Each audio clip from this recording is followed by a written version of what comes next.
Welcome to SFH Presents One More Podcast. Welcome to SFH Presents One More Podcast. I'm your host, Zach Polk, here with my co-host, Ty Southern. Yeah. Today, we have with us, this is the second time we've tried to record this, right, Jessica? Number 2. I think so. It might be the third. I don't want to say that because I kind of had to reschedule twice. Three's a good number. It's fine. Third time is a charm. I was a little worried that we Yes. weren't going to get this one going because there were some issues with our stuff. Yeah. Anyway, Jessica Mendoza, and just before I ask her the big question, we are not medical professionals. No. As Ty tokes on his little non-medical professional pipe. It is medical though. Oh wait. Well, you can't be a surgeon and be stoned. I'm not but I have a card. saying you're a medical professional gave you the card. That doesn't make you a medical professional, dude. No, it wasn't. I definitely wasn't saying I was one. I promise. I know a little more than most because life experiences, but I'm not certified in anything. Anyway, Jessica, what does still fucking here mean to you? You know, I've thought about this question quite a bit since you guys have asked me. And obviously, the first and foremost, it's my kids. But I kind of really wanted to say, like, I'm still here because I didn't fail, right? Because there's still stuff to be done, right? There's things to be experienced, people to help. And I think my biggest impact is for the community, right? And so I must be still here because I'm here to help. I'm here to make some stuff happen and help as many as I can get there, and stay here, right? Oh, yeah. For as long as we can. That's that superhero energy. Someone out there needs me. Honestly, it's like I can't leave my kids without me here, you know? Oh yeah. I think that was the biggest thing, right? Was the kids, because it's like, how can I leave them to, you know, they're sperm donors? Just kidding. I did not mean that. Well, sometimes that's the case. Sometimes that's the case. Yeah. My kids have kept me alive just out of the sheer need to not want to hurt them like that, you know? Yeah. Mm-hmm. I would, But also there have been times when I felt like that I was doing them a favor, you know, that in the darkest times when I felt like I'm just hurting them being here kind of thing. So my demons have convinced me of some dumb shit, but they've never pushed me that far. And then mine came after the incident. So that's why I can never be bummed fully from getting hurt in the first place. Cause my now ex-wife's our entire relationship was after I was hurt. So yeah, like my kids wouldn't exist if I had legs. So I'm like, do I want a 17-minute 3-mile or two of the best things that ever happened to me? Oh, I love it. Too easy. Yeah. Yeah. They'll probably pop in at some point. They're both ridiculous people. Oh. Sounds like my kiddos. They're a crazy bunch. Mine. Love that. I have 3. So I have a 22-year-old, soon to be 23. She just went back to school and she creates cups and works as a server. My 20-year-old, he just turned 20 in March. He's a Marine. We were actually in St. Augustine in March. And I was telling Zach, I was like, I should have just stopped by, like, but I didn't think about it. So we had a good time out there. Got to see quite a few beaches. And then my youngest is 10 and she's just a joy. I don't think I was ready for the oldest to be gone when they were gone. I thought I was going to have 5 acres. The kids would stay on because in this economy, they would have to, right? But nope, they decided to do their thing and start their life. That's awesome. Which is great. But I'm glad I had the little one. Everyone's like, you could have been traveling now. And I'm like, no, I wasn't ready for them to leave. Yeah, them leaving thing. You could have got a cat. Yeah. So I have cats 3. and cats are not the same thing. Or a dog. Yeah, They're horrible. So like I have 3 grand fur babies, right? I have my son who's a Marine. He has his dog here and he's a miniature duck toller kind of dog. It's kind of like a miniature Lassie. Yeah, that's the best way. And then my oldest, she just moved in, so we have her little dog. It's Bear, and he's crazy. And then Bear. my youngest has a cat who is purely evil. Like she Oh, hates yeah. the world. Yeah. I was love gonna say, cats if it's so a much. cat, yep, I agree. I love Yeah. That's why I love cats though. Like dogs are too subservient. They're too they're like, oh, whatever you tell me to do, I'll do it. That's why people like them. It's like I don't Why want doesn't to that fucking, shock me? I That don't the want a one slave. that is I want just a fuck all he is, and I'm gonna knock over anything on this table because fuck all he is. That's Cat yours. fucking- And the cat one who's, I'm so fucking excited to love see you. You're the one. I love you. That's the one you hate. That makes No, perfect sense to me. You just suck at cats, dude. My cats are like Fuck a that. cat. Fucking run a my, How cat many I had cats do you have? You said cats, plural. I've had numerous cats, but they all ended up with my mom. She's got like 20 cats now because I moved around so much. Oh, God. But I had one cat that when he was little, I trained him on a leash and backpack, so we would go to the beach together and shit. He was a blast. He would just crawl out of his backpack and chill on my shoulder while we walked around people, and he just eyeball people. Like a parrot? Yeah, I was gonna say, or a capuchin monkey. Just a little all black cat. That'd have been the dream when I was a kid. Have a capuchin monkey that I could put armor on and just have him like sit on monkey my trouble? shoulder. Yeah, Yeah, monkeys are way worse than cats. I understand that, and I know that now as an adult. Just because I'm this short still, don't mean I didn't figure that one out.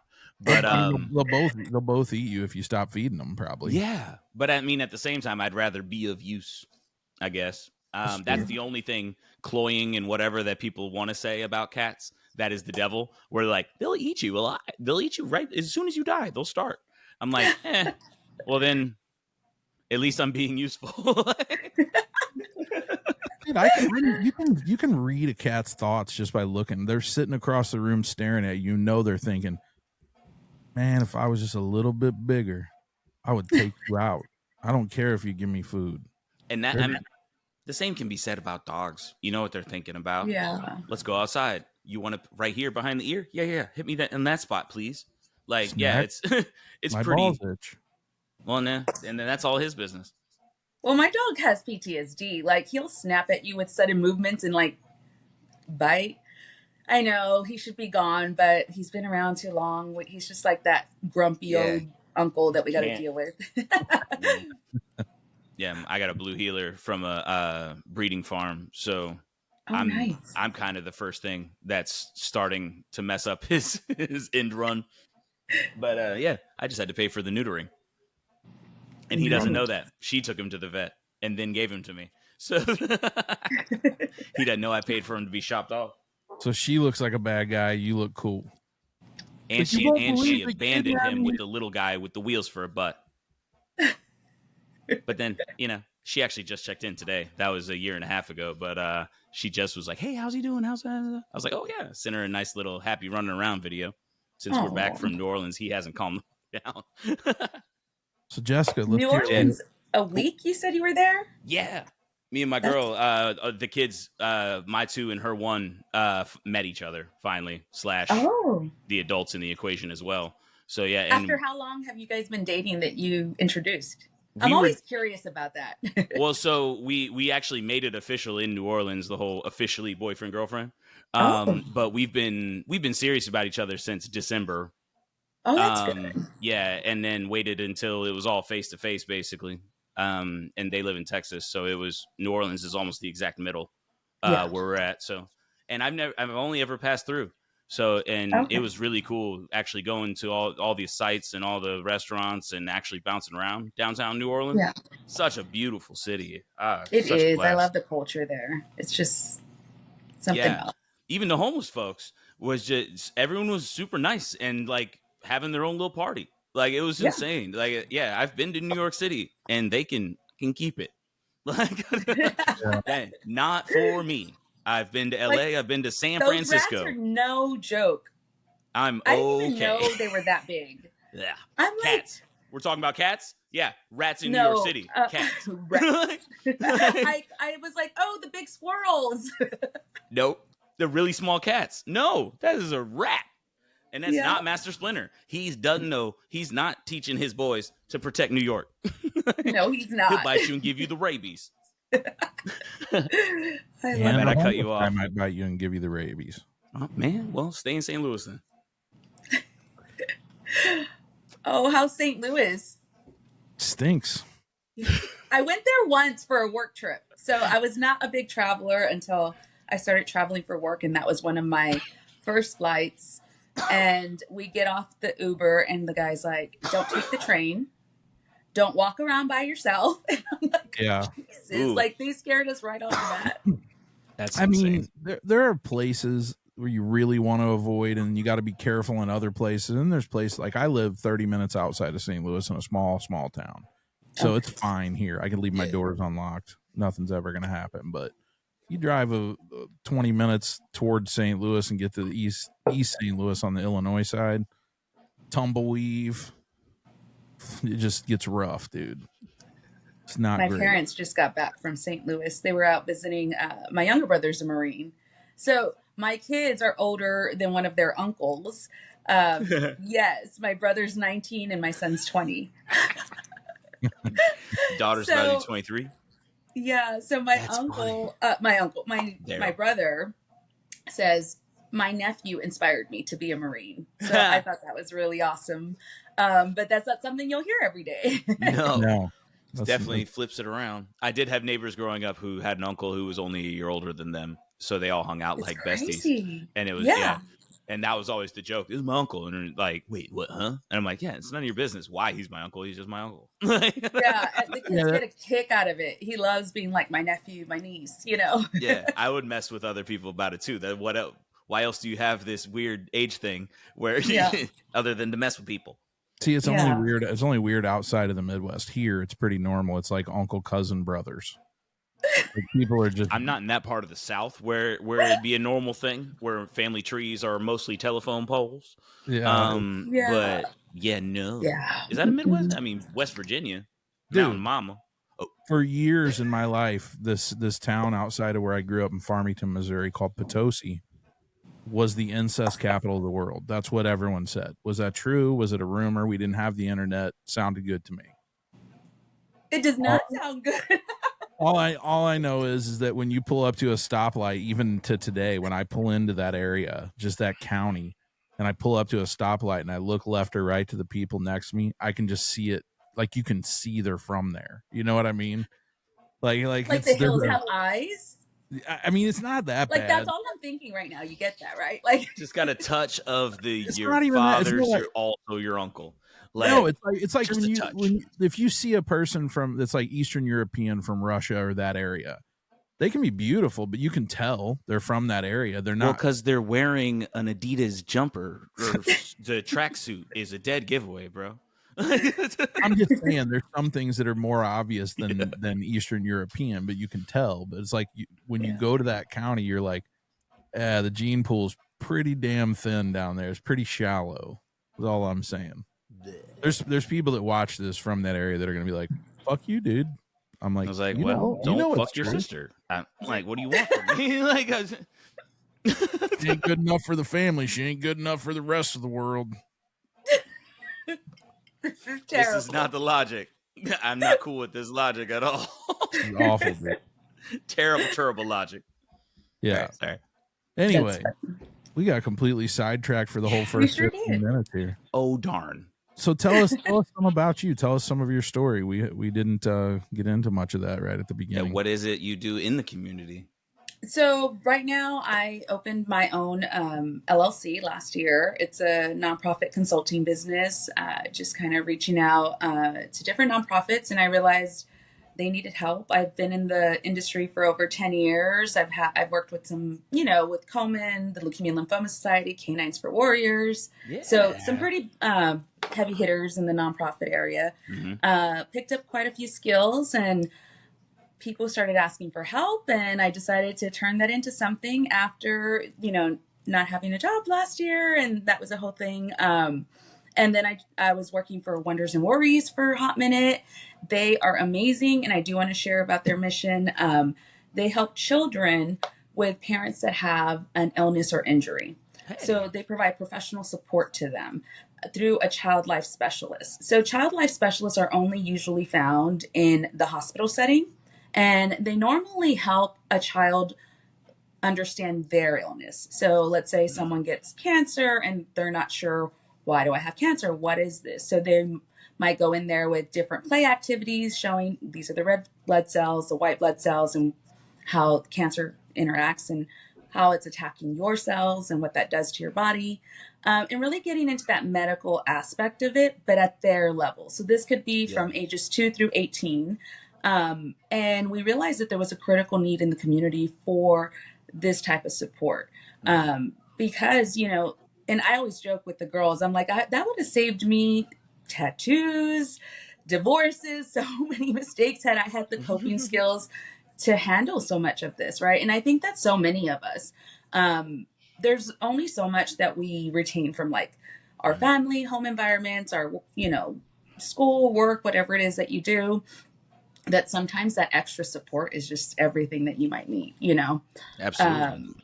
And I think that's one thing I wanted to share about. There's so many different missions that I've supported in the past and that I continue to support. I help smaller nonprofits. Sometimes I go like a sliding scale and I might not be the best business person. So I usually have a permanent job and then I do my business on the side because nonprofits come to you and they want your support and your skill set, but they might not have the budget, right? And if I'm in love with the mission, then they're, you know, so I can't say I'm a successful business person, but I'll get there. I was gonna say, what is success at the end of the day, anyways?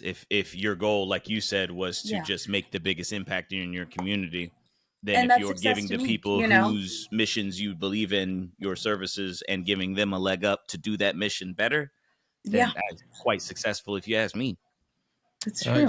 I mean, it shares the mantra that we've went with for the last year and a half that ended up being the name of the podcast. We started out with the name 1 1/3 podcast, which we hated. It was more or less something we were trying to be 1.5 men.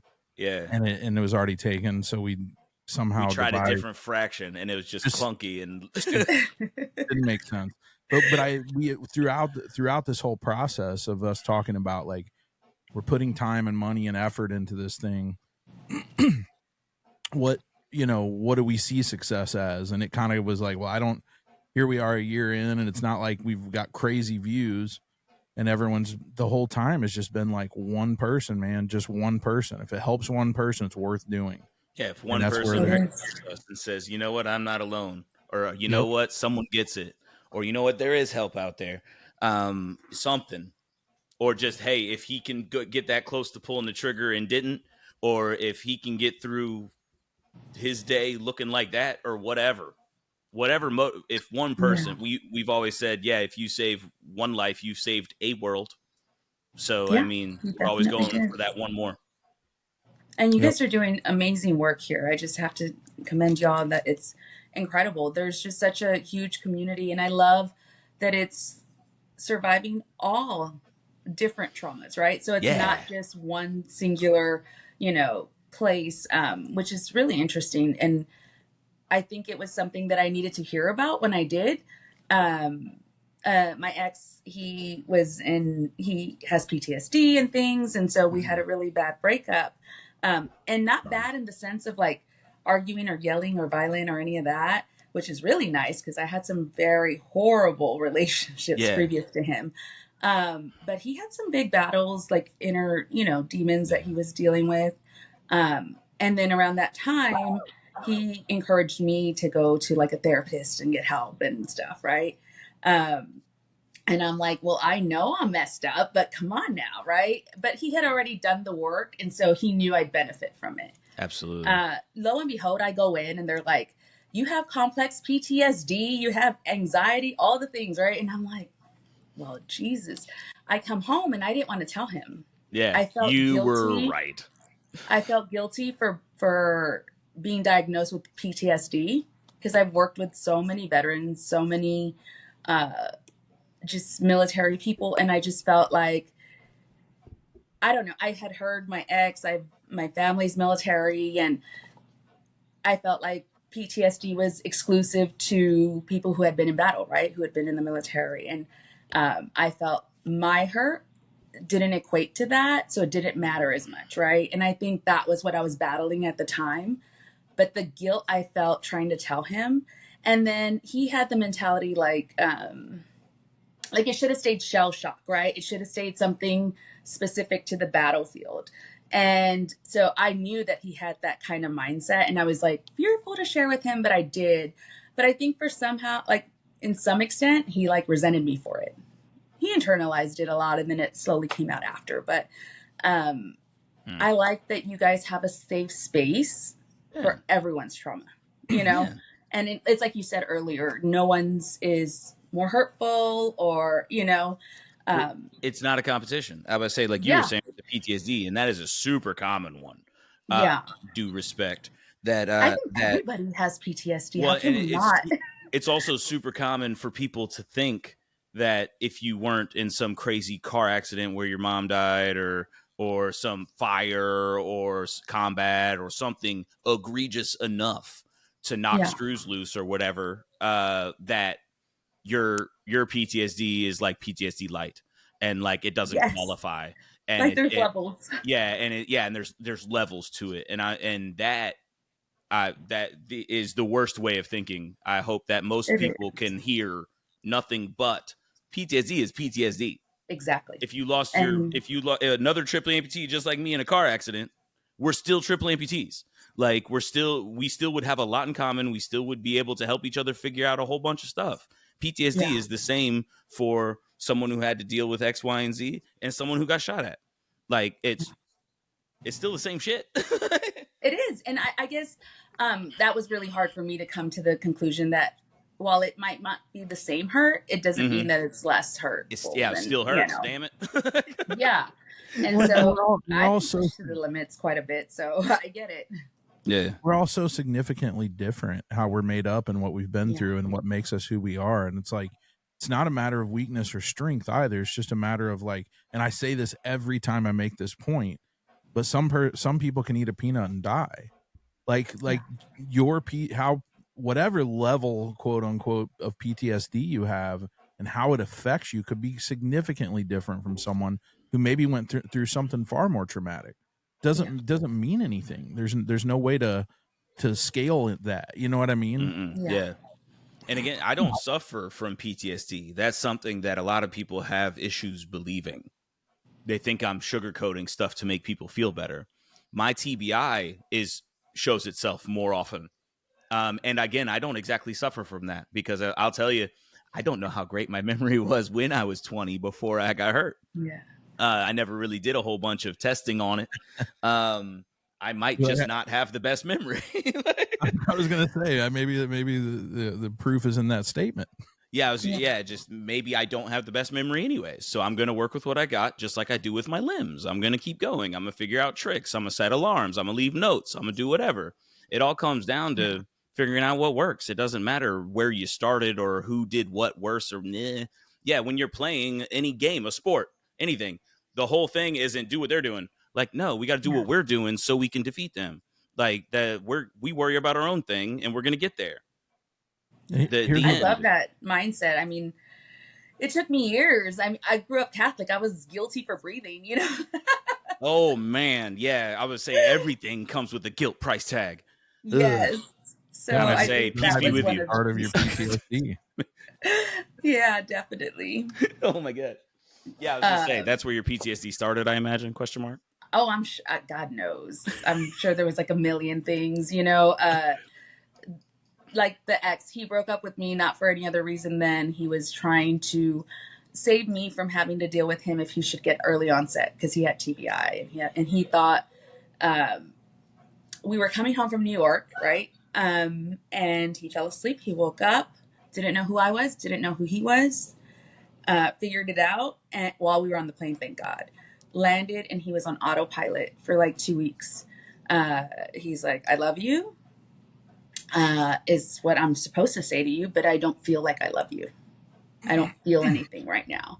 And I'm a skeptic like you wouldn't believe. And I look at this man and he looked like the movies. Like he just wasn't there. It was just darkness. Never seen anything like it.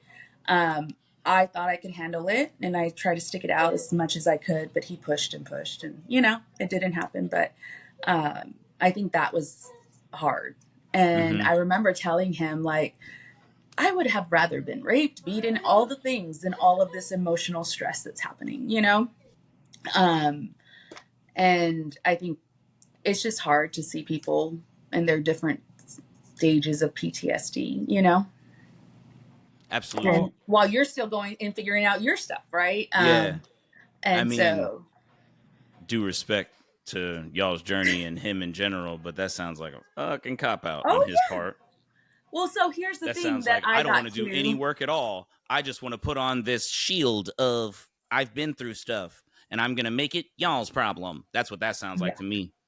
That's what I hear. That's what I hear a lot of people tell me. I think I agree, like, to some extent, because there was through the last 2 years, I was like waiting for him, right? I didn't even know this was going to turn into this, right? I Shit, was we've like waiting for him survived. for 2 years, and he's like, he's like, I'm going to start dating and all these things, and I'm like, I don't think it's like your mental health anymore. I think it might be a midlife crisis at this point. Yeah, I would say the whole is he the one that told you to go to therapy, or is this a different fella? Yeah, same one. Okay, So, I was about to say, because the therapy would help in this situation, because the what I know about this stuff, which again I'm not certified in any way, but that all sounds like masks. I'm wearing masks. I'm protecting myself from someone getting where I don't want them to get. I refuse to do the work. I'm scared to admit I need work or whatever. Like that is several layers of I don't want to do the work on me, so I'm going to put it on everyone around me's shoulders. And if they stick around, they stick around. There's another side to that, though, and if I didn't speak for that other side, then I wouldn't be being true to what this podcast is, and that's that Ty has this way of seeing things in a positive light with a strength that I don't find, and I'm more the dark person, the more of the negative person. And I'm not saying I want to be those things. I'm not wearing that as a proud badge, but I'm saying that's being realistic as to who I am. And, I'm just going to relate his situation to my situation, where there have been people that have been in the spot that I've been in, who've been depressed, who've been down in their life and suicidal, and which I'm not. I haven't had those thoughts in quite some time, years even. I mean, brief passing by thoughts, you know what I'm saying, but nothing like it used to be. So just wanted to make that clear. And this podcast has helped that. But anyway, so it's like to see someone who goes, well, you have to do this, or you have to do that, or you have to think this way, or you have to, if you're not doing that, then I've even had people say to me, well, if you don't do X thing and X thing, then you clearly don't want to be better. And I understand that thought process, and I even agree with that to a certain degree. But also, when you really think about someone's mental health, what does that mean if someone can't do those things? Is that a choice, or is that actually more mental health problems? Everything you do is based on what your brain is telling you to do or not, or reacting to the world around you. So if for him to go, I can't do anything but this, I've got to go. I'm not saying that was okay. It certainly does sound like a shitty way to be about something for him and for you. But maybe he didn't have the capacity to do anything else. And I agree with, and that's what I really thought. That's why I, moved on. I was like, I got to get out of here because he needs to do his thing. But I think there was just some things that were just like, I don't know if this is all it is. But I think it had a lot to do with, his PTSD. He had just come back from the Philippines with his brothers who he hadn't seen in 20 years. So I know they had fun. I said, go have fun, sleep with people. I don't care. Do not text them. Do not bring them home. and don't bring anything home. I was crazy for saying that. But I was like, I'm being honest, right? Like, this is the reality of the world. So I don't know. I think there's a theory in my heart that thinks, something happened out there and he couldn't deal with it and couldn't look at me again, And I think as much as I don't want to believe that, deep down, I think that's probably what I believe more than anything. But if that's true, is it just him being a sinister person? And even if he is being a sinister person, isn't that something wrong with his mental health too? I mean, at some Is point, it you can though? I mean, trace this back to a lot of different things. Like, yeah. why do people do bad things? Because they're terrible people? All of them? Sometimes. I would say sometimes. Like, For sure. Sometimes. sometimes people are monsters. Like, but yeah, usually it's because someone whooped on them or someone didn't love them enough Yeah. or someone We did have egregious things to them when they were a kid. we have a doctor coming on who her job is to talk. She's a psychologist, I guess. I don't know. I'm not going to put that. Her name has MD on it, but she talks to prisoners and then goes to the court and goes back and forth between these things. So her dealing with that on a regular basis, I want to know more about that. Like, That has to weigh on you too. can you not trace back even the most terrible criminal to some kind of thing that broke their fucking brain? Most Like, of it. Yeah. that's what I'm saying. So, No, and so what someone- you're saying, can you not? That most people should understand that most people who've done terrible things you can roadmap it to where their life went wrong and put them on this path. that's all I'm getting at. Yeah, is what that- you're saying is, and I hope that everyone understands that that's basically true of most evil people or most people who've done evil things. But again, there are indeed evil people. That's the smaller number of people who are just straight up evil. Like, I believe that there are people who are just born well, there are people without the right things and there are people something. sociopaths. There are people but at the same psychopaths. There are time, people that are schizophrenic. There are people that are all kinds of things. exactly. And then And some those of them things, undiagnosed. yeah, and those things come behavioral down disorder. to behavioral disorder. Yeah, Narcissistic behavioral disorder. and a lot of that comes down to someone not noticing it happened in the first place and not getting help when you were younger. And then again, a lot of it, the parents' reaction to the kid who has those issues, resulting in getting whooped on a lot. Which again, that's not to excuse criminals. It's not to excuse your ex. It's not to excuse anybody's behavior. But it's like to try to take some understanding, at least in your case, should give you some peace of mind. You know what I mean? It does. He has his demons he battles, and like I said, I didn't wait for him because I didn't, have sympathy or understand. People thought I was crazy. They're like, "It's been 2 years, Jess. What are you doing?" Yeah. And it was more of a, well, I have to look inward, right? I have to start falling in love with me. And if I loved myself, I wouldn't have allowed myself to be here, right? I've been through enough. I've had a marriage of 13 years. That was terrible. There was physical abuse. There was all the things. We were young. He was my first everything. And we just exploded and imploded together, right? Yeah. And then my second relationship wasn't that great. And we had a kid, and that's like the extent of my relationships until my most recent ex. So, I've had my pick, but it made me reflect, like, why do I keep picking these people? While my ex he was a really stand-up dude. Like, he never raised his voice, called me out my name. Like, he was just very chill with me. And I'm pretty out there, so I'm like, I might have slapped me a couple of times. Just kidding.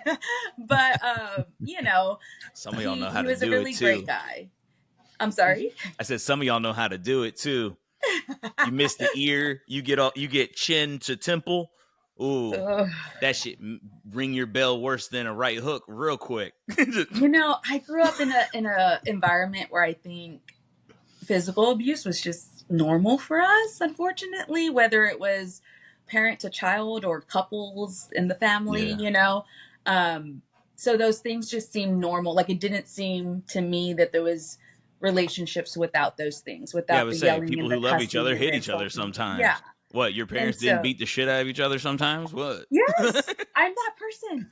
I'm like, your dad or mom never called you bitch, or they never said these things to you. My parents are great, don't get me wrong, but we are all very vulgar, and we're just, like I said, my dad's the guy that's like Full Metal Jacket, to all the kids at the house. Yeah, some people would think they did it wrong. I don't think they did. And some judgy people would be like, that ain't it. You shouldn't do that. You should never do that. But I'm like, different strokes for different folks. You understand there was love at the root of all of it. And that's the main thing. And that's the main thing parents fuck up or worry about. Bad parents never worry if they're being good parents.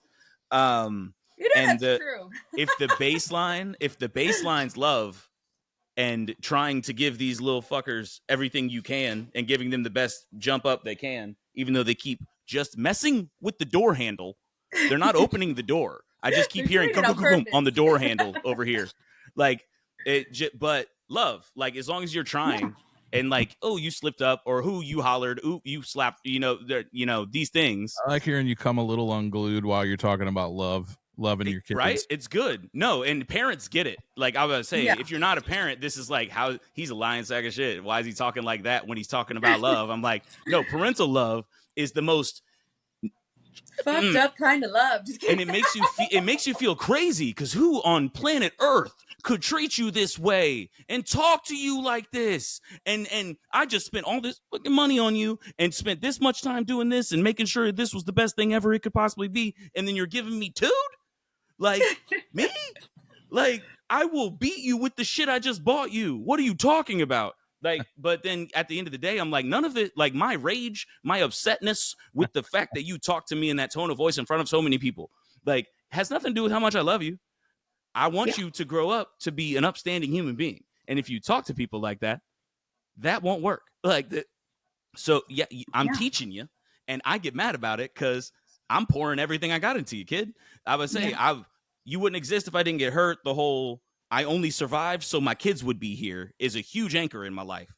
Like that's a big thing for me. Is the only reason I'm here still is to inspire and motivate as many people as I can and make sure that they are as upstanding human beings as they can be.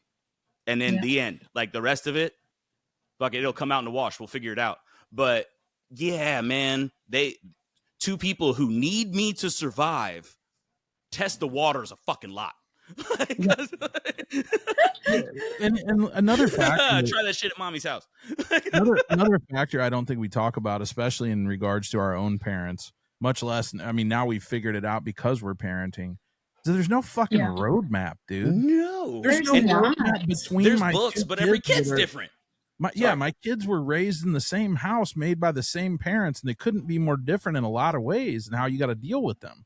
So like, there's no fucking, and fuck all the kid thing. We're all still trying to figure life out. Like I'm still trying to figure out how to life.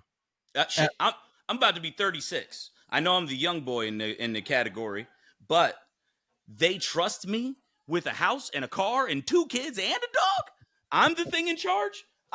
There's not a woman here, and now I'm the thing in charge. Like, and now you're supposed to, as you're doing that, as you're in charge of all that, supposed to raise 2 other human beings and show them the ways of the Jedi Knight. Yeah. How on earth? Yeah, the cops show up.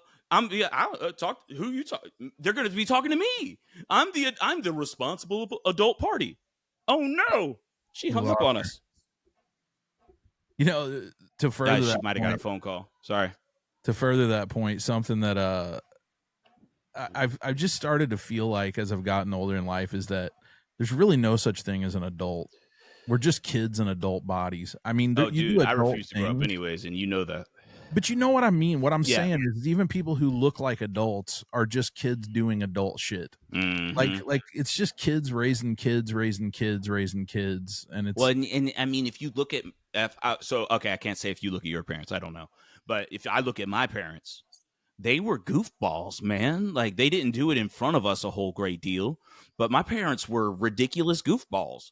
I spent a lot of time with the neighbor's mother, like the twins I was telling y'all about earlier, that had the uncle who was their age. I hung out at their house a great deal because my parents went on bike rallies. They went riding out the motorcycles and doing their thing, carrying on all night sometimes. And like, again, someone else looking at that might be like, damn, they just abandoned you at the neighbor's house. I'm like, no, they needed to get away from 3 boys for a couple hours and decompress. And I know that feeling because my kids have been up my butt for a week. And then again, 2 8-hour trips alone on the road with them. And then, of course, we're dealing with the city and all that stuff. And then all day today, I was just like, guys, like, I'd love it if I was in this room playing video games alone, just for a little bit, please. And it turned into, as soon as Zoe would leave the room, Damon would be in fucking with the iPad going and talking questions or giggling loud or whatever. As soon as he'd go on about his business, she was back in. As soon as she was done, the freaking dog was doing something. I'm like, please, I just need to breathe. Like, And I'm it's hard- excited. We're hard for doing them to changeover tomorrow. understand. Huh? It's hard for them to understand that. Exactly. And it turns into like, oh, you hate me and don't want me around anymore. And I'm like, no, I love you to death.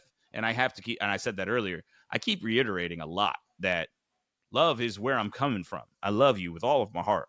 Like, the fact that I love you so much is why I'm so tired. Like, I'm not half-assing this at all. I'm Yeah, but whole-assing this thing. Do you remember though, at some point, and maybe it was after we had kids, we really started to understand our parents a little bit. Oh yeah. Oh Where no, it was funny. You started to go, oh shit, man! Like that's why they did these things that seemed shitty when I was a kid. The biggest one was Zoe, actually. So it would have been when she was 18 months or 2 years old, give or take. So like it was 4 years into the kid game that the biggest. I'm sorry, Ma, and everybody. I hit up a few people about it because Zoe. Oh my God, this kid. She got my mouth, good sir. The moment she figured out that when you make words, things happen. She has not shut up. Even in her sleep, she talks. And I believe I tell a good story.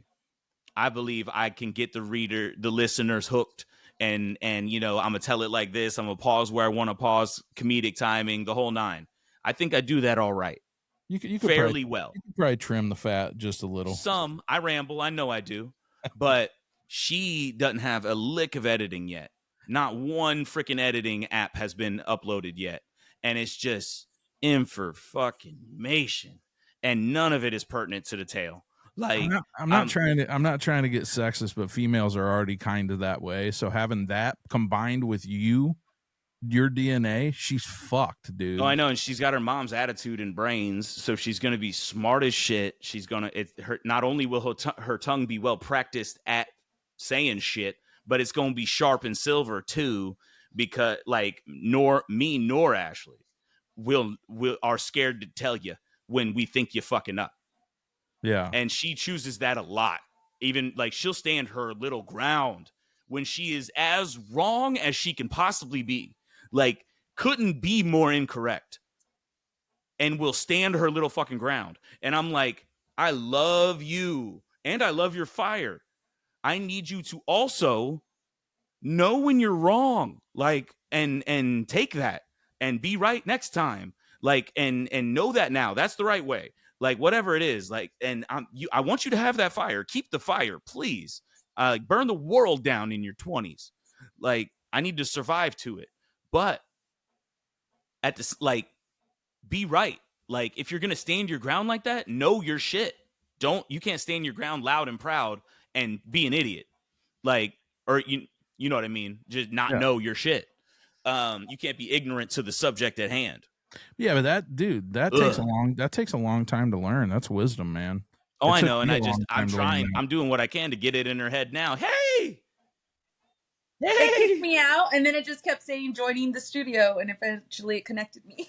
Hey, it works out. I was say we just carried on talking about kids for a minute. That's good.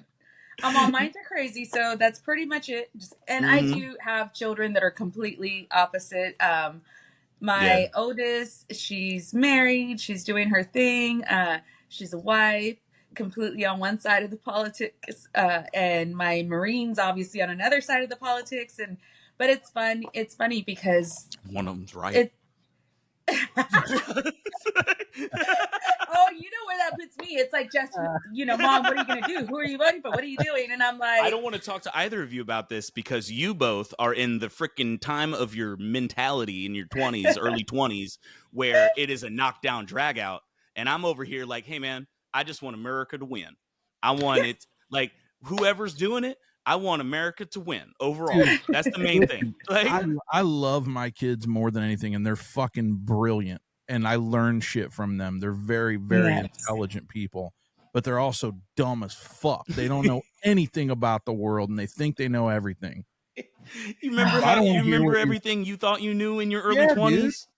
I don't think we were as entitled as these kids now, though. No. Like, okay. And all their feelings, and like, I know feelings are things we should talk about, but I grew up in a house that love wasn't a thing. Kisses and hugs weren't a thing, you know? And it was My Catholic. So Yeah, you're and my just, dad still till this day has never said I love you, but that man loves me and I know he'd die for me, right? But like he's he he was shows brought it up in in his own Mobile, way. Alabama, if that says anything, right? Like that Yeah. that That's shaped funny. him I out was of just who he honking was. I just honked my way through Mobile, Alabama tunnel. Really? You know Oh, I what? You love know what it. part? You know what Yeah, part of this? my I'm sorry. Yeah, go ahead. Oh, did I miss something? No, you're Uh good. he has polio. He had polio at 3. So he spent a lot of times in hospitals, and eventually one of the hospitals was in Alabama. So he stayed with some family out there. So that's kind of what, took him to Alabama Yeah. and to be there with our family and stuff. But, everybody's like, your dad was handicapped, but I never saw my dad like that, Yeah. My dad was more of a man than any man that I've ever met, right? Like, and he may not have completely worked, right? And, he always says that. He's like, oh, I might only have one leg, but I'm more of a man than any of y'all. I got more balls than y'all, right? Like, and it's true. Like, he brought us up in a way that I will never forget. And my mom was just there're some heavy hitters, my parents. And I know they probably figuratively think, and for real.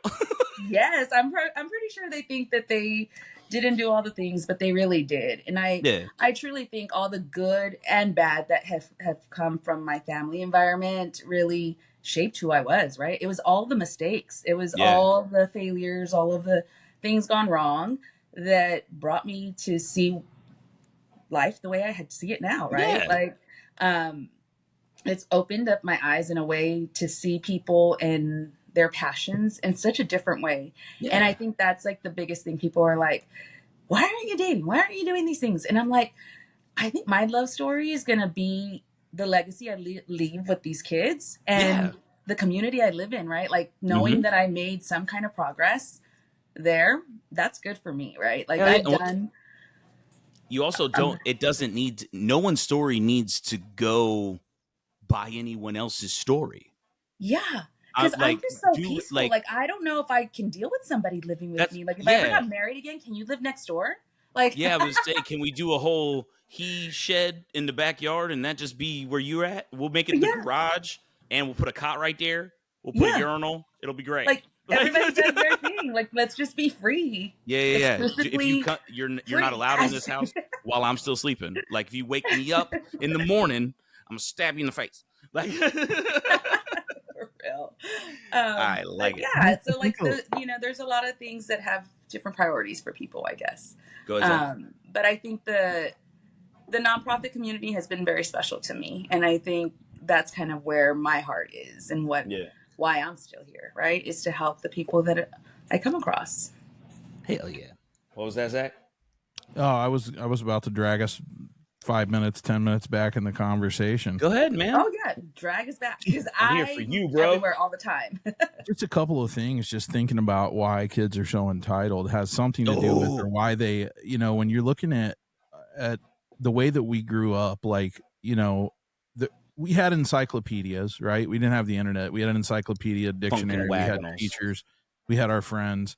But when we really wanted to know something, to be sure, we would go to our parents, like, hey, tell me about this thing. They didn't know fuck all. They only knew what they happened to know. So like so much information. I mean, I don't know if you were old enough to remember in the 90s whenever everybody thought Marilyn Manson had his rib removed so he could suck his own dick. I remember but that shit ran rampant. I grew up in Jacksonville, Florida, and that was in elementary schools there too. Like, there was nowhere. Marilyn Manson was my first concert. There was nowhere to verify that information. Zero. So nowadays, like these kids, they have access to everything that's ever been done or said or whatever. And when they get to the age where they're starting to like somebody they like has an opinion on the internet, now they're looking it up, but they're all like, they don't understand how to not just dive into confirmation bias, how not to be in an echo chamber. So now they're like, I have a stance. You know what I mean? Yeah. They're not.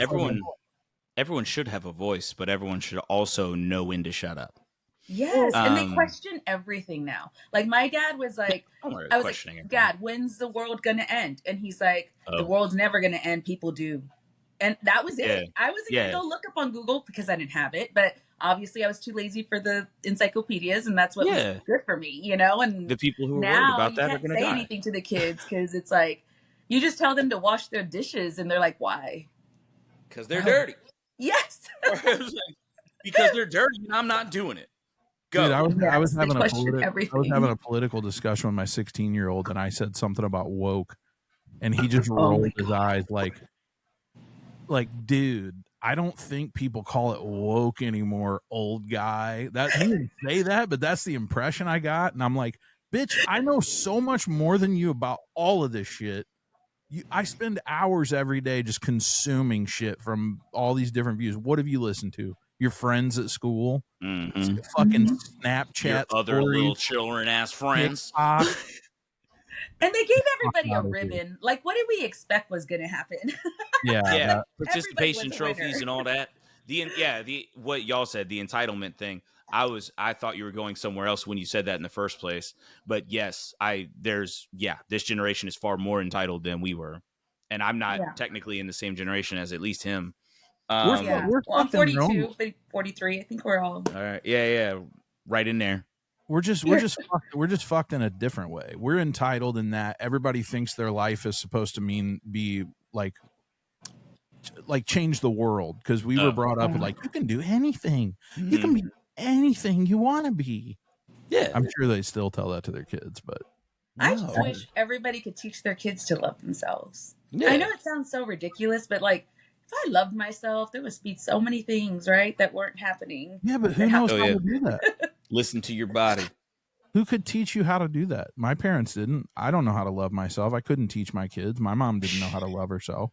I love me. I don't know how to love myself. All I tell my kids is look in the mirror, and when every day you tell yourself you love yourself, right? Like, I fucking love you. You're awesome.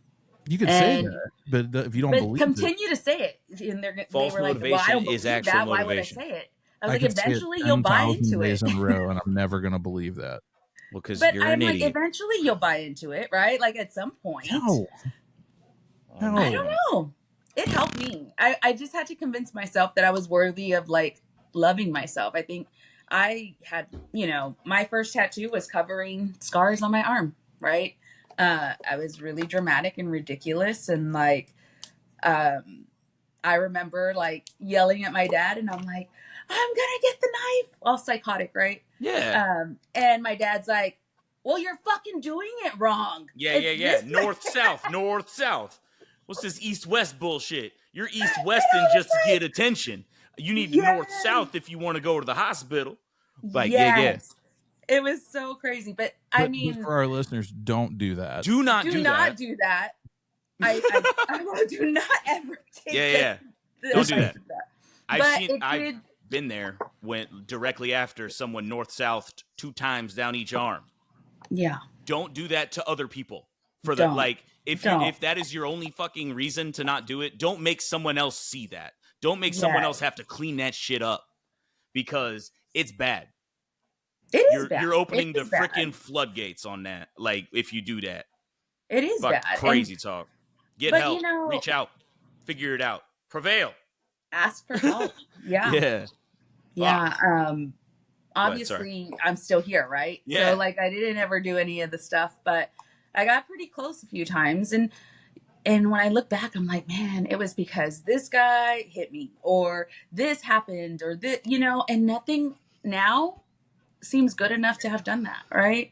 Yeah. I like where your head's at. You're like, if I did it, it would probably mean I can't take a hit, and I can take a hit. My dad trained me. That's exactly my mentality. That's how.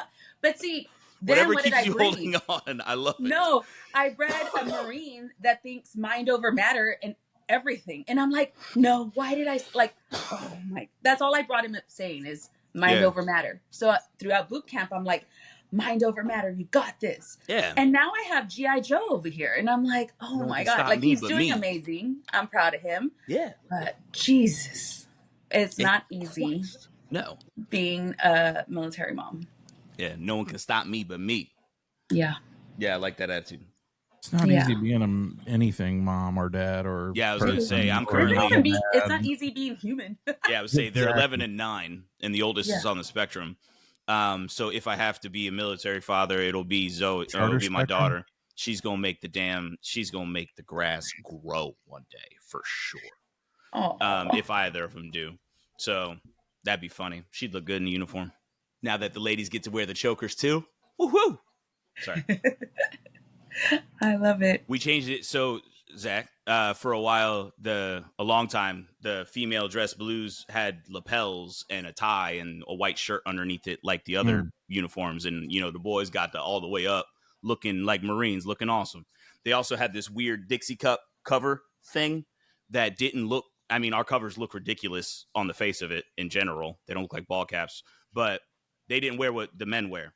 And now they have the chokers. They're like those little steak and shake hats.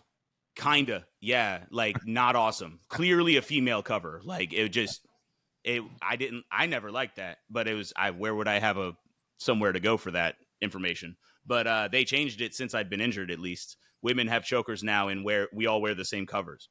Like, so I like that shit a lot. I'm like, all of us looking like Marines. Hell yeah. Kill it. Yeah. Or whatever you do. What do you say? Hoorah. Sorry. It's mostly just a guttural noise with an R and an H. True story. So I thought I was doing the podcast Thursday, which ended up not happening, where I was going to do the one with the worship commander. Oh yeah, you were like, "Hey, you good on tonight?" And I was just like, "I'm in New Orleans." You're like, yeah. Oh shit. So he ended up he had a scheduling conflict and he moved it to July. Okay. Cool, whatever. But no shit, I laid in bed and practiced that twice because I was like, I'm gonna need this. I'm gonna need this. Ty won't be there, so I've got to say hoorah. You just can't put too much emphasis on the O's. And nowadays it's kind of an ER anyways. Like, but the R is the most important part. It has to be an A or an AH sound at the end, and it has to be an R because hoo-yah is Navy and is Army, and no one cares what anyone else says. Ours is the R. So you have to get the R hard. The rest of it don't matter. It's the only place where I will tell you hard R every time. Hard R. All right. Is in oorah. Because and if you're gonna do O's, it's more like ooh and then rah. So oorah. You gotta slide the O's in. It's weird. You'll figure it out. Yeah, I don't even know how it comes out. It comes out at the craziest times for me. Yeah. Oh, dude, in the grunts, it's just noises. It's like dude or bro, how you can just say it with different inflections and it means different shit. It's same shit. Rah, rah, rah, rah. It's all rah. language. Like, we just sound like idiots.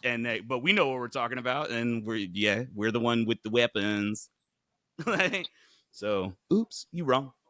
And I don't know what I'm talking about. It's just coming off of my excitement for the kid. Exactly. I got to know what the right sounds are. Well, we're cracking on the hour mark, kids. Yeah. I feel like we didn't even. That's all right. No, that's why in a few months, 6 months or so, we have you on for a part 2 and kick it around again. Do you have any saved rounds? Was there anything you hoped to get into today that I just wanted to share more about, like, if you're a nonprofit and you need support, reach out to me. Help your community, talk to each other, right? Like, I think we just all need to become that village that we can be to help each other, because right now people are just not in a good place. Everyone's just surviving. Overall. Let's thrive as a team. Let's work together, build each other up. I like that. Do you think people, and what's your solution to this? Do you think people are getting nonprofit fatigued? Oh, yes. So here in San Antonio, there was an article recently, and there's so many nonprofits growing in San Antonio. I think we have like 2,438 or something like that. And it's foundations that are encouraging nonprofits to collaborate together, because there's so many different passions, right? And we all want to do something for the passion that we have. But then it just becomes another nonprofit that maybe wasn't successful, right? And not having those tools is killer, right? And not having those connections and fundraising happening. But I think right now if more nonprofits could collaborate together, and because so many of them do either similar or very close to. Yeah. You can have this big old like Holy Walmart type shit. nonprofit, Well, right? And then that's what's yes. going to work. I literally that never has occurred to me before. That's hilarious. So yeah, because there's several I can think of off the top of my head that have a super niche something or another. And you think do like Voltron, Power Rangers. If y'all take care of the leg, we'll take care of the other leg. And Yeah. who does the heart? Let's get the chest piece, and like we are call us something else, and we're made up of these organizations now. Like, and Yes. we'll take care of the entire organism together. That See, I like that. I've And been I think it's just fearful being strategic, right? I concur for with sure. with as many people as we've had on the podcast who were either running a nonprofit or connected to one. It's like it just seems like there's probably a group of people who would otherwise donate but feel so overwhelmed don't. So it's like if you could narrow that down and tighten that up in a way that it didn't feel like every step that you had a new nonprofit trying to ask for money, Yeah. that you would see more people get involved. You know, And I what think it's also in the stewardship and cultivation, right? Like sometimes a lot of nonprofits have started, it's a job, right? And it's not somebody coming on board. They're coming on board because they need work and they might be passionate, but maybe their primary is just getting a job. You're going to see that when they're out and about, right? But I think having someone who's very passionate and just really kind of laying it out there and loving on your donors like you would your friends, just like treat them like humans, not transactional. Don't go up to them and being like, I need 500,000 because I need to make this building for these people. Because people get tired of it, right? You got to take care of people. They'll take care of you.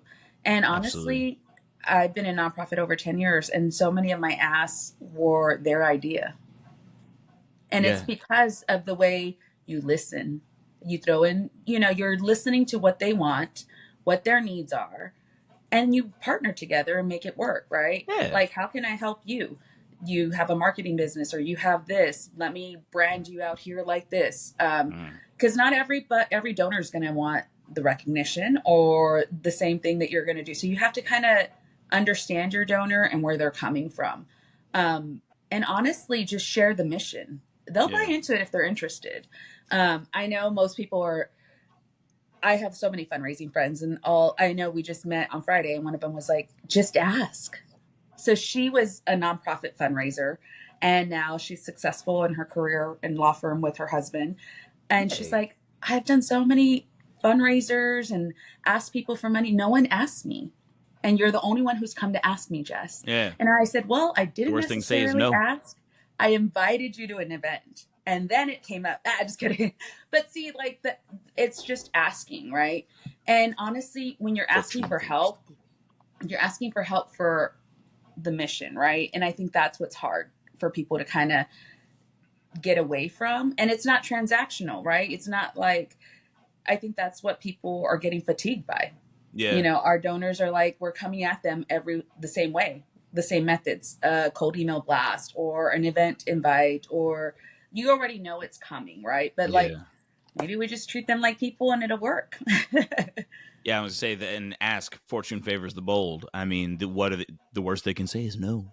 Like, and the best they can say is give you money, and then you get to use that money to help more people, and that's what we're doing honestly, here. every ask, that's an awareness point, right? So, like for me, I know that I didn't come from money, but I knew I wanted to help the community. I know I'm not like well off, but I still want to help. I want to do the things. And that's most people. There's some successful organizations running by $25 donations. Why? Because they're getting a touch everywhere. A lot of them. Yeah. And they're not afraid to ask everyone. And honestly, I think that's just the only way we're going to get away from the fatigue is either collaborating together and learning a different approach. There's this Institute of Sustainable Philanthropy. They're pushing out a new love approach. So it's basically like dating your donor. So when you go on a date, you're buying dinner, you're kind of going that way. You're not going to go and bash yourself, bash the world, right? Like So it's almost like dating your donor and gradually moving into that relationship. Do you want it to sustain and be a lifelong relationship? Do you want it to be short term? Right? It's the way you cultivate and steward them. But I think their delivery in this love approach is big. And I can't Yeah. believe I've been talking about so much love on this podcast. I am like that person that's like Daria in the corner, like, you know, but I said I love was so saying, many times and I it's just caught myself. well, shit. We started talking about kids. How you gonna? Yeah. Fuck them kids. Like no, like the No, love. Yeah, we're on the yeah. loves. We're talking about love, and then and that's Yeah. what we try to do at SFH. We do our best to we vet and support the ones that we know the money is going, as much of that money is going to the right people as possible. Yeah. So like we hope to eventually be a hub. You could see, click on SFH. Oh, they support X, Y, and Z, and I'm looking to support that kind of charity. They say it's good. Hell yeah, let's support them. Like, so that's something we're aiming to do in hopes of at least narrowing the focus a little. But Yeah. that Voltron shit, that's hilarious that I never thought of that. I mean, that seems so simple when you like on the face of it. Just, if all of us team up and we'll take care of the entire thing together. Gosh. It's like an interactive program. We'll take you at intake and then we figure out what you need and you go to that nonprofit. Yeah, you're real good Go to at this this, and that. I'm real good at the others. Let's just begin. Yeah. Oh, God. Okay. Yeah. And there's been attempts at different platforms that have like a resource for like nonprofit, like a repository for nonprofits, right? Like here's your, but it's just most people don't know about them, or it's too meticulous to go down that and like, figure it out. Yeah. But I think there's a possibility. It really would make sense for them to condense a lot of them down when they have the same mission. And I'm here in San Antonio, Texas. There's this, I don't know if you guys have heard of Morgan's Wonderland. They are doing some big stuff out there, and they basically have a camp. They're opening a hotel. They were on CBS not so long ago about their first hotel to help special needs. I was going to say, is this the water park for the guy that had it made for his daughter who was in a wheelchair? Yes. Gordon Hartman. That's awesome. So that whole thing's expanding into way more. Ooh, that's exciting to know. If you go to Morgan's Wonderland in San Antonio, it's like a little area, and you'll go in. There's children's what is it? CRIT? So Children's Rehabilitation Institute Teleton USA. It's a big long one, right? But everybody calls it CRIT. So what they help there is individuals who have special needs, who might be handicapped, or insurance cuts you off at a certain time. So after so many sessions, whether you're good or not, they deem you good and they're like, bye. So then what are these families doing? You have a child who maybe suffering, is in a wheelchair, doesn't know any, and now you're just saying there's no hope, right? Like, so they go to this place and it's like a therapeutic place. There's like swimming. Oh my God, it's amazing. Yeah. And then further in is Morgan's Wonderland theme park. And then we also have it's like a whole little city of different needs, and it's focused on special needs because that's where, but hyper ADA. And then it's amazing. I think the concept is just growing. Yes. And I went to their camp. When I was with Canines for Warriors, we were looking for a ranch here in San Antonio. We went and looked at their camp. Oh my God. They have zip lines that are handicapable. Yeah. They have like horses and all the things. It's like incredible. But I think using that concept and kind of going on that route, he's at the right place. I mean, that shit has every right to be as huge as Disney is and be its own fucking town. Because and I love to hear that it's expanding like that, because it's not specifically people in wheelchairs. It's not. There's sensory areas, there's for autism, there's everything. Yeah. And it's a very beautiful thing. And I'm so glad that he even did that in the first place, because that motivated and inspired people, because I know he's not doing all of this out of his own pocket.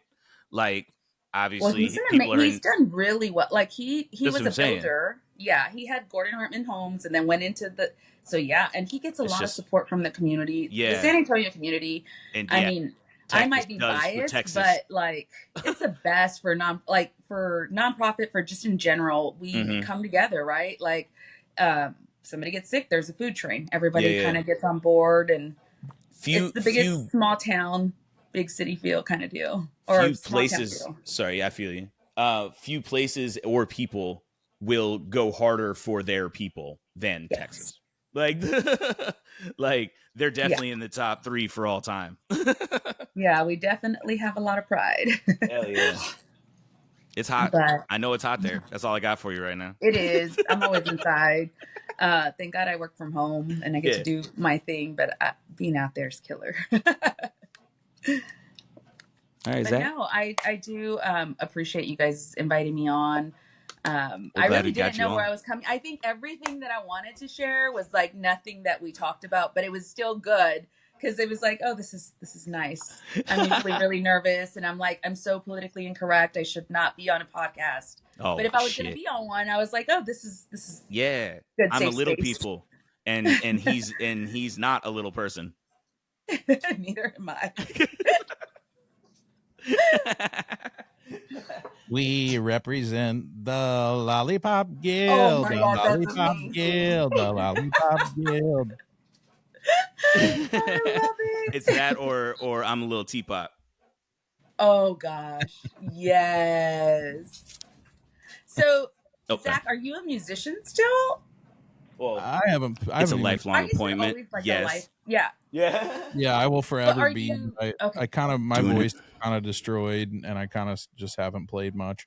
I've been working on starting a band with my daughter, which I'd have passion for that, but otherwise I'm kind of burnt, and I'm having more fun doing a podcast I was gonna Yeah. say he's a podcaster at heart.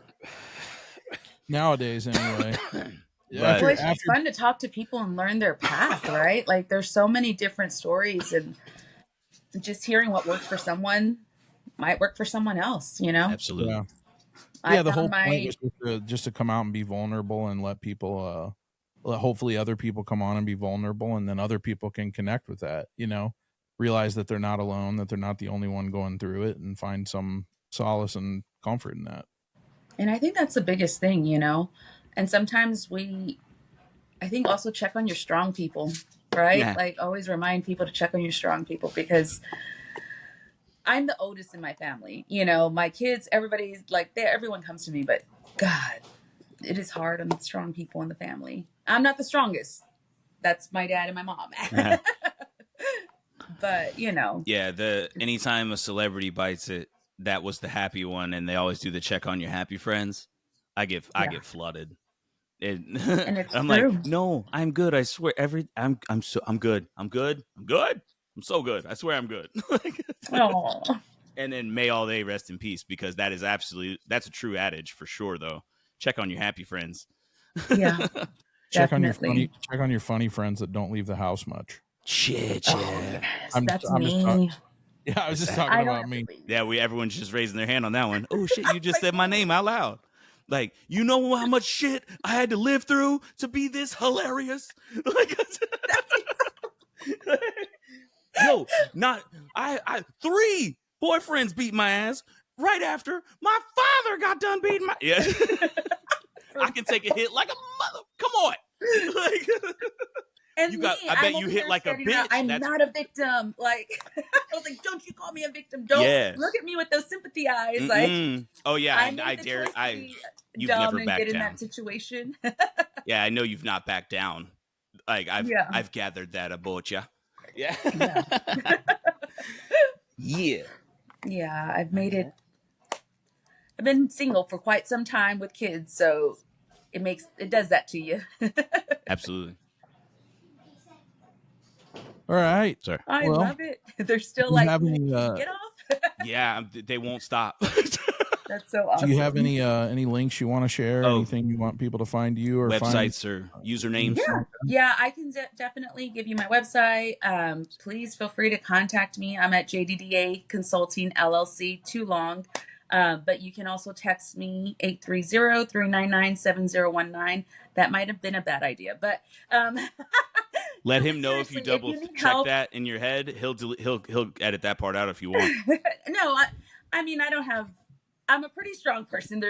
You're not gonna get through any like that. I'm a block. Just kidding.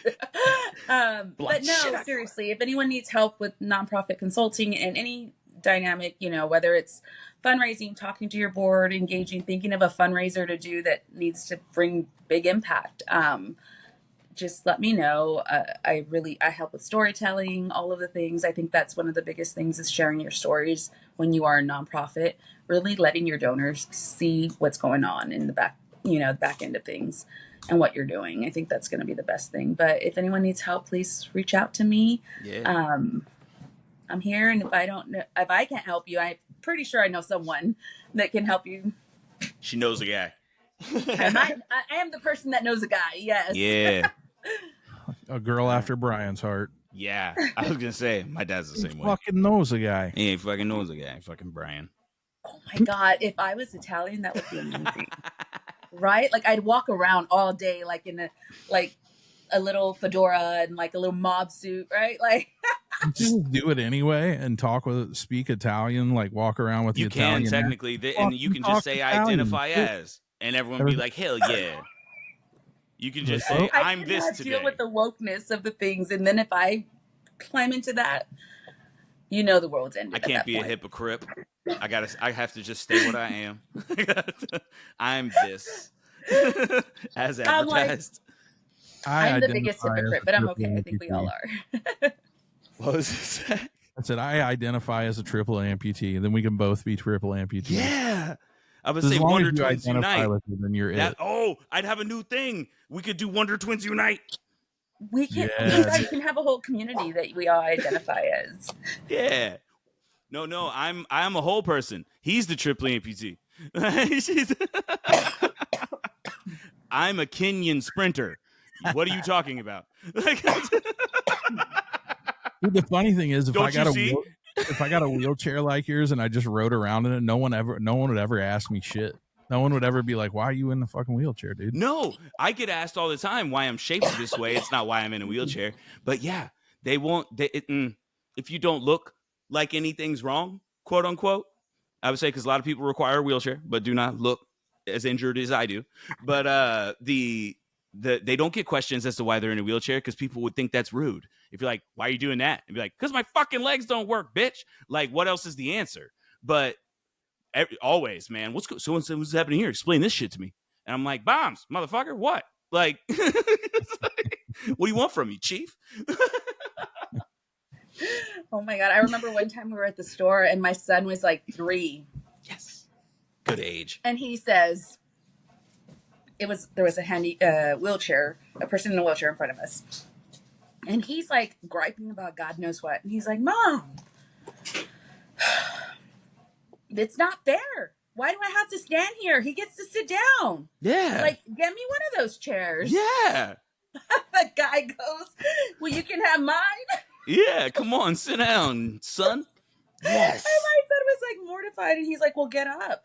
Like, he was just like, well, then get up. Yeah, come on. And then give the me guy a try. eventually was like, well, I can't get up. And I was mortified. You took it farther than I could, kid. I was Sorry. so mortified. I was yeah.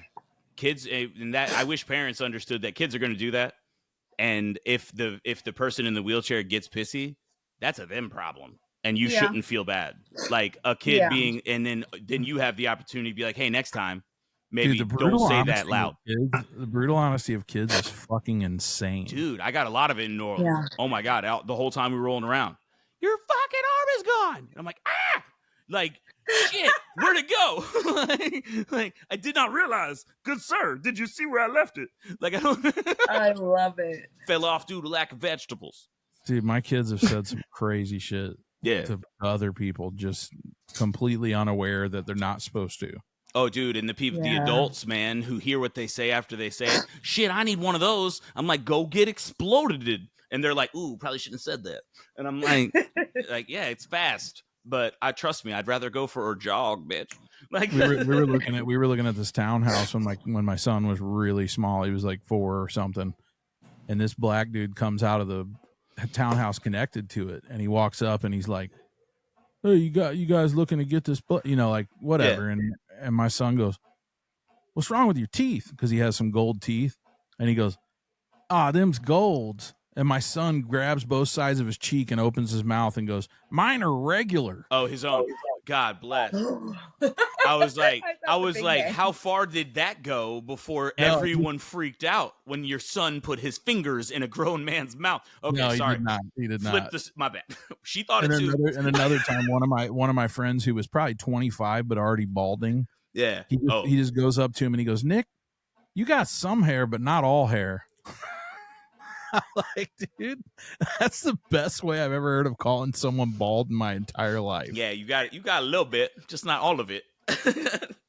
Just silly Kids shit. just say the craziest crap. They I really like it. do. Overall, I dig it. Me Precociousness. too. I think the one time that I was just done. I was like, I cannot answer this question. My son was potty training. Oh, again, my son. Of course, it's him. He was potty training, and I had to pull over because it was one of those moments where they need to go. You just got to stop wherever you go because he had been holding it. Mm-hmm. And I stop, and then he's like going, and I'm like covering him, right? And he's like, "Mom, check this out." And I'm like, "Okay, like what?" And he's like, "It's growing, isn't it?" And what do you say as a mom? Oh no! Look You how cannot strong I say- can make it. It can be worse if he's like, "Ma, what's going on? Ma." But the straight Oh up, my God, like, that was look how terrible. strong I can make it is probably the worst one. Where I was like, that was the worst for me. I was like, just get in, just do your thing and let's go. shake it once and pull him up. Let's go. I would say that's just mechanics. When fresh air hits it, sometimes it has a mind of its own, man. But kids say some crazy stuff. Yeah, for sure. All right, let's wrap this shit up. Now we're talking about kid dicks. Yeah, we've reached the mark. Yeah, for sure. Well, thank you for joining us. We appreciate it. And you said there was a bunch of stuff we didn't get into, so we'll for sure have you back on in a few months or whatever. And awesome. If there's anything you ever need us to shout out, just let us know. Yeah, we'll shoot it all over. Thank you. Social medias. Awesome. Yeah. Well, thank you for having me. You guys are awesome. Keep doing what you're doing. Fine. Thank you guys for tuning in. Like, share, subscribe, all that good shit. Yeah. And we're glad you guys are all still fucking here. All right.